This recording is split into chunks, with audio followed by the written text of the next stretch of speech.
तो y equal to sine inverse 2x root 1 minus x square. अगर यहाँ हम x equal to sine theta ले जाएंगे तो थीटा इक्वल टू क्या होगा ना साइन इनवर्स x।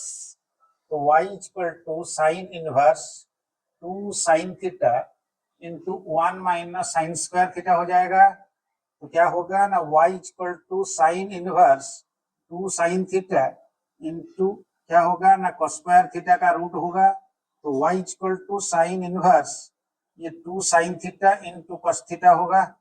तो 2 sine theta into cos theta क्या है ना साइन 2 थीटा। तो क्या होगा ना y इक्वल टू 2 थीटा होगा। तो y इक्वल टू क्या होगा ना 2 इंटू साइन इनवर्स x।